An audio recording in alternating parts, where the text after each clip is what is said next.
واقعہ کربلا اس سے ریلیٹڈ نہیں ہے کہ جی ان کے اوپر پانی بند ہو گیا، ان کے اوپر ظلم ہوا، کتنے بندے شہید ہوئے، یہ سیکنڈری چیز ہے.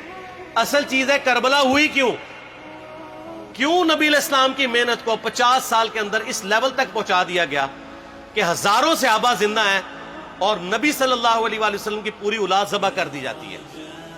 ہم تو یہ کہہ نہیں رہے کہ کیسے ذبح کیا انہوں نے، آری چلائی تھی یا تلوار چلائی تھی، یہ تو واقعہ کربلا تو سب کو پتہ ہے، ان کی شہادت بھی سب کو پتہ ہے. جامعہ ترمذی میں حدیث ہے حسن و حسین جنتی نوجوانوں کے سردار ہیں اور ان کی والدہ جو ہے وہ جنتی عورتوں کی سردار ہیں. اور المستدل حاکم میں حدیث ہے حسن و حسین جنتی نوجوانوں کے سردار ہیں اور ان کے والد ان سے بھی بہتر ہیں. تو یہ تو ڈیفینٹ حدیثیں ہیں، یہ تاریخ تو نہیں ہے، نبی علیہ السلام کے فرامین ہیں. تو ان کی موجودگی میں ان کے ساتھ یہ کچھ کیا جائے تو ہم نٹی گریٹیز میں نہیں پڑھتے، ہم اس تھیم کے اوپر کہ یہ کون سی چیز تھی جس نے خلافت راشدہ کو ملوکیت میں بدل دیا، ہم اس تھیم کے اوپر بات کرتے ہیں. ہم کہتے ہیں چھوڑ دیں، بندے ہندے چھوڑیں. الٹیمیٹلی کیا نکلا ہے، کس کی وجہ سے ہوا ہے، وہ تو حدیث کی کتابوں میں موجود ہے. ہم کب کہہ رہے ہیں خفیہ کیمرے لگا گئے جی کس نے گولی پہلا تیر کس نے چلایا، یہ وہ ہم تو بتا رہے کس کے دور حکومت میں ہوا اور ان کا اپنا کردار کیا تھا، اس کو کس طریقے سے لا کے تخت پہ بٹھایا گیا. وہ ساری کی ساری چیزیں تو سامنے ہیں، وہ تاریخ کی کتابیں نہیں ہیں، حدیث کی کتابیں ہیں.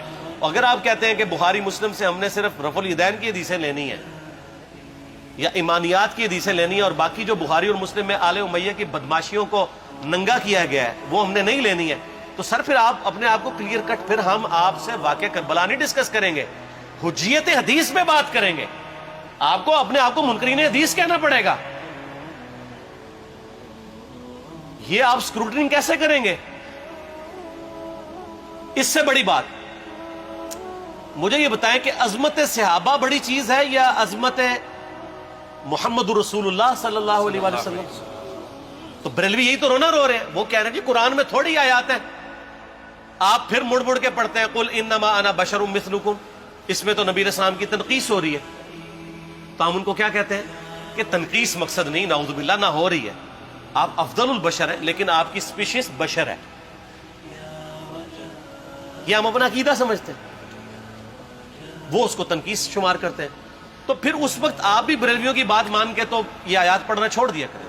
آپ کہتے ہیں نہیں آیات ہے کیوں نہ بیان کریں، تو ہم بھی کہتے ہیں احادیث ہے کیوں نہ بیان کریں.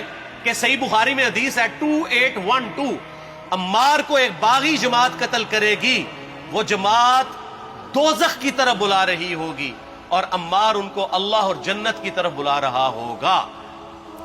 اب اس کے نرغے میں جو آتا ہے وہ آئے، میں اپنے نبی سے ٹکر لے لوں آپ لوگوں کے منہ کا خیال رکھتے ہوئے کہ میں نبی علیہ السلام کو کہوں کہ آپ نے کیوں ایسی بات کر دی کہ مولا علی کے مخالفین کو آپ نے دوزخ کی طرف بلانے والی جماعت کہہ دیا. تو لیں آپ ٹکر، جائیں سیدھا دوزخ میں. اور تھوڑی جرت کریں، آپ یہ کہا کریں کہ اے اللہ، اپنے لیے کہا کریں کہ اللہ تعالیٰ آپ کا حشر یزید اور یزید کے آباء و اجداد کے ساتھ کرے اور اس کی اولاد کے ساتھ.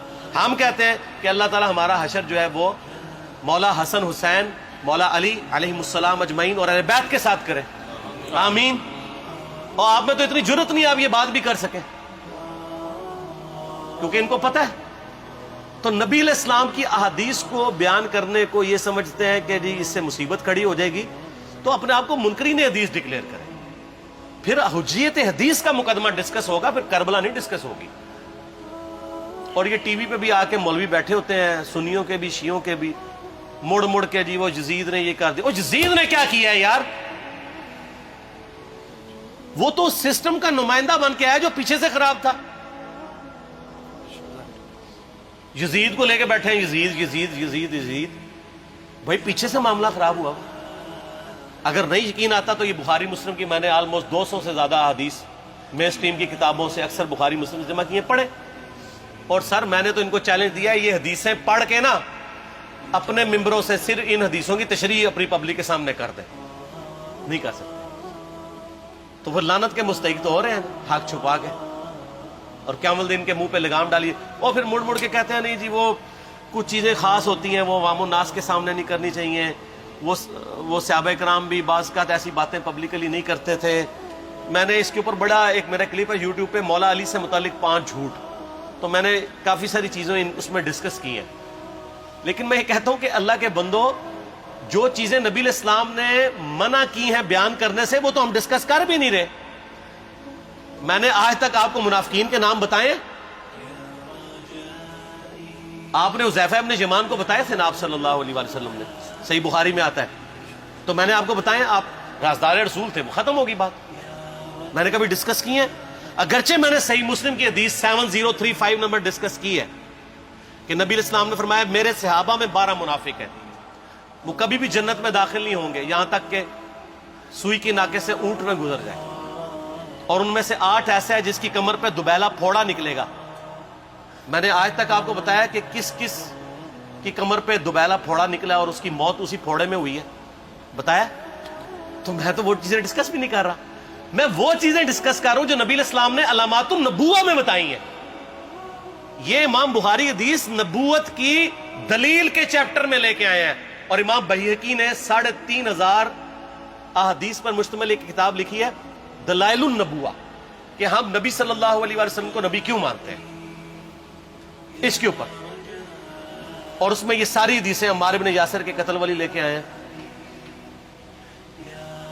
بتانے کے لیے کہ دیکھیں ہمارے نبی علیہ السلام کی نبوت کی دلیل ہے کہ آپ نے اپنی وفات کے آلموسٹ 30 سال کے بعد ہونے والے واقعے کو پہلے ہی بتا دیا. یہ حدیثیں چھپانے والی نہیں، بیان کرنے والی ہیں، علامات النبوہ کی حدیث ہے. آپ کہتے ہیں چھپائیں. اگر کوئی حدیث دنیا میں نہیں چھپائی جا سکتی نا تو علامات النبوہ والی حدیث ہے، کیونکہ وہ تو نبی صلی اللہ علیہ وسلم کی نبوت کو جسٹیفائی کرتی ہے. ورنہ میرا ایک معصومانہ سوال ہے کہ نبی صلی اللہ علیہ وسلم نے یہ باتیں کر کے ان کے زوم میں نعوذ باللہ امت کو مصیبت میں ڈال دیا. آپ نے خود ہی فرمایا کہ یہ ہوگا. کیوں فرمایا آپ نے؟ میں تو بیان کر کے مجرم ہوں. تو جس نے مجھے خبر دی ہے ان کے بارے میں آپ کا کیا خیال ہے؟ یہ مسند احمد کی حدیث یہ میں نے گھر بیٹھ کے بنائی ہے کہ میری بیوی کا کیا حال ہوگا جس پہ خوف کے کتے بھونکیں گے. تو سیدہ عائشہ سے مجھ سے زیادہ نبی علیہ السلام کو محبت تھی، لیکن آپ اللہ کے پیغمبر تھے، آپ نے اپنے گھر کی خبر بھی نہیں چھپائی، بتا دی کہ یہ ہوگا. اور اس سے بڑھ کے آپ صحیح بخاری میں دیکھیں عمار بن یاسر کا خطبہ ہے. میں نے یہ سارا، پریشان نہیں ہونا، یہ ریسرچ پیپر میں سارا کچھ موجود ہے، اور کوئی چیز بھی ایسی نہیں جو اس میں سکپ ہو. صحیح بخاری میں خطبہ ہے کہ عمار بن یاسر کو مولا علی نے بھیجا کوفے میں. کوفے والے نیوٹرل ہو گئے تھے کیونکہ بصرہ سے سیدہ عائشہ آ رہی تھیں، اور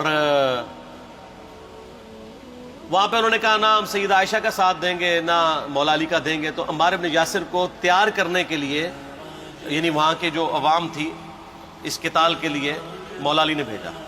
تو سیدنا عمار بن یاسر نے وہاں پہ کوفے کے منبر پہ خطبہ دیا. بخاری کے الفاظ ہیں، اوپر والی سیڑھی پہ عمار بن یاسر نے حسن ابن علی کو بٹھایا، حالانکہ حسن ابن علی سے 4 گنا بڑی عمر تھی عمار بن یاسر کی، 90 پلس ہو چکے ہوئے تھے، 3-4 گنا ان کی عمر تھی، لیکن اہل بیت کا احترام کیا. خود نچلی سیڑھی پہ بیٹھے. بخاری کے الفاظ ہیں کہ اے لوگو اللہ نے تمہیں آزمایا ہے، ایک طرف دنیا اور آخرت میں تمہارے نبی کی بیوی ہے سیدہ عائشہ، دنیا اور آخرت میں، یعنی عزت اپنی جگہ قائم. یہاں لوگ سمجھتے ہیں کسی کی غلطی آ گئی تو پتہ نہیں کیا ہو گیا. وہ یار اس کا مرتبہ اپنی جگہ ہے، غلطی اپنی جگہ ہے، پیغمبر نہیں ہے وہ.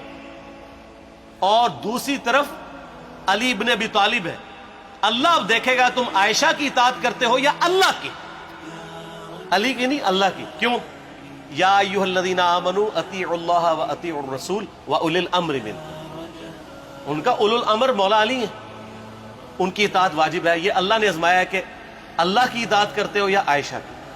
اور آپ حیران ہوں گے، یہ حدیث امام بخاری حضرت عائشہ کی فضیلت والے چیپٹر میں لے کے آئے ہیں. اگر امام بخاری مشورہ کر لیتے نا ناسبیوں سے تو انہوں نے کہا تھا سر آخری صحیح رکھو، پچھلا رہن دو، بلکہ پچھلے والا رکھو آخری والا رہن دو، کہ عائشہ دنیا اور آخرت میں. وہ حدیث گھڑنے کا میں آپ کو طریقہ بتاتا ہوں، کاٹ چھانٹ کرنے کا. وہ آدھی حدیثیں لکھتے ہیں نا، آدھی حدیث ایسے لکھتے ہیں امام بخاری کہ سیدہ عمار ابن یاسر نے خطبے کے دوران فرمایا کہ سیدہ عائشہ دنیا اور آخرت میں تمہارے نبی کی بیوی ہے، بس. لیکن امام بخاری نے پوری حدیث لی ہے، آگے وہ بھی ڈالا ہے کہ اللہ آزما رہا ہے کہ عائشہ کی اطاعت کرتے ہو یا اللہ کی، جیسے آپ کے علماء کر رہے ہیں۔ صحیح مسلم کی حدیث 6488 آدھی بیان کرتے ہیں سارے مولوی، بریلوی، دیوبندی، اہل حدیث، سب، میرے صحابہ کو برا مت کہو، اگر تم میں سے کسی نے احد پہاڑ کے برابر بھی سونا خیرات کر دیا اور میرے صحابہ نے ایک مد یعنی 600 گرام خیرات کی، آدھا کلو، اس کے آدھے کو بھی نہیں پہنچ سکتا بس۔ حالانکہ یہ مسلم کی حدیث سٹارٹ اس سے ہوتی ہے کہ عبد الرحمن بن عوف کو خالد بن ولید نے گالیاں دی جھگڑے کے دوران، حالانکہ دونوں مسلمان تھے، دونوں صحابی تھے۔ آپ نے حضرت خالد بن ولید کو بلا کے ڈانٹا، فرمایا تم میرے صحابہ کو برا مت کہو۔ تو خالد بن ولید نے تو آگے سے نہیں کہا حضور میں بھی صحابی ہوں۔ ان کو پتا تھا کہ عبد الرحمن بن عوف نے اس وقت اسلام قبول کیا جب اسلام کا مطلب تھا مار، تکلیف اٹھانا، اور خالد بن ولید نے گولڈن پیریڈ میں صلح حدیبیہ کے بعد اسلام قبول کیا۔ میں اب تم لوگ یہ کر رہے ہو، تم لوگ اگر احد پہاڑ کے برابر بھی سونا خیرات کر دو، یعنی صلح حدیبیہ کے بعد والے لوگ میرے ان کے برابر نہیں ہو سکتے۔ اور جو فتح مکہ پہ معافی مانگ کے مسلمان ہوئے ہیں طلقاء، مؤلفۃ القلوب آل امیہ، ان کا تو لیول ہی کچھ نہیں ہے۔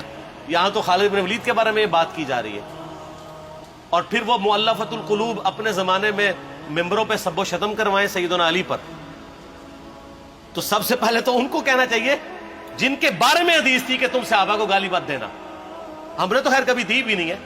اور میں یہ آخری جملہ ان کو ایسا بولتا ہوں کہ جو ان کے دماغ تک ڈرل کر جائے گا کہ آل امیہ نے جو کچھ اپنے دور کے اندر سیدنا علی کی گستاخیاں کی ہیں نا، ہم نے تو ویسی کوئی ایک گستاخی بھی آل امیہ کے بارے میں نہیں کی ہے۔ میں نے آج تک آل امیہ کے اوپر بائی نیم کسی کے اوپر لعنت کی ہے؟ حالانکہ یہ مولا علی پہ کرتے رہے، یہ ہے لعنتی خود ہو گئے نا، جب مولا علی پہ لعنت کی تو لوٹ آئی۔ مسند ابی یعلا میں صحیح سند کے ساتھ حدیث موجود ہے، مسند احمد میں بھی موجود ہے کہ سیدنا علی کو جس نے گالی دی اس نے رسول اللہ کو گالی دی صلی اللہ علیہ وسلم۔ جب ام سلمہ نے کہا تھا، شیخ زبیر صاحب نے اس کو تحکیم میں صحیح لکھا ہوا ہے فوٹ نوٹ کے اوپر، کہ لوگوں تمہارے ممبروں پر رسول اللہ کو گالیاں دی جاتی ہیں، تو انہوں نے کہا معاذ اللہ، ہم کب کہیں گے، ایسا نہیں ہو سکتا۔ تو ام سلمہ نے کہا تم لوگ علی اور اس سے محبت کرنے والوں پہ گالی گلوچ نہیں کرتے ہو کیا؟ جبکہ میں نبی کی بیوی کہتی ہوں کہ سب سے زیادہ رسول اللہ سے محبت، سیدنا علی سے محبت نبی صلی اللہ علیہ وآلہ وسلم کرتے تھے۔ لہٰذا جب یہ تم کہتے ہو نا علی پر لعنت، علی سے محبت کرنے والوں پہ لعنت، تو یہ لعنت تو تم نبی علیہ السلام تک لے کے جا رہے ہو نعوذ باللہ، کیونکہ علی سے محبت کرنے والا پہلے نمبر پہ نبی صلی اللہ علیہ وآلہ وسلم ہے۔ اور پھر کہتے ہیں سب کا مطلب تنقید ہے، اور نہ پرانیاں گلاں، پرانے بابے، پرانے بزرگ، جھوٹے ہو۔ صحیح مسلم کھولو 6229 غدیر خم سے اگلی حدیث، لعن اللہ ابا التراب کے الفاظ ہیں، مٹی والے ابن ابی طالب پر لعنت، یہ الفاظ موجود ہے۔ سب کا ترجمہ لعنت ہی ہے، تنقید نہیں ہے۔ اچھا پھر میرا معصومانہ سوال ہے کہ اس کا مطلب ہے صحابہ پہ تنقید کرنا اچھا کام ہے؟ کہیں گے نہیں، تو بتاؤ یہ برا کام کون کرتا تھا؟ شیعہ کا ابا کون ہے؟ رافضیوں کا ابا کون ہے؟ آل امیہ۔ تو لہذا شیعہ نو میں کہنا کہ تسی شیخین کے اوپر بکواس اور تبرہ کرنے کی بجائے نا اب لوگوں کو حقائق بتائیں کہ ٹوٹی کمند کہاں۔ یہ سب مجرمین آل امیہ ہے، اور یہ آل امیہ اور بنو ہاشم کی لڑائیاں نبی علیہ السلام کی بعثت سے پہلے چل رہی تھی، صدیوں سے چل رہی تھی۔ وہ تو پھر اللہ نے بنو ہاشم کو نبوت کے لیے چنا تو ان کو یہ پھر جیلسی ہضم نہیں ہوئی، وہ چیز آگے چلتی رہی۔ خیر چھوڑ دیں، ایک تلخ ٹاپک ہے۔ صلاۃ بر محمد و آل محمد، اللہم صلی علی محمد و علی آل محمد۔ ٹھیک ہو؟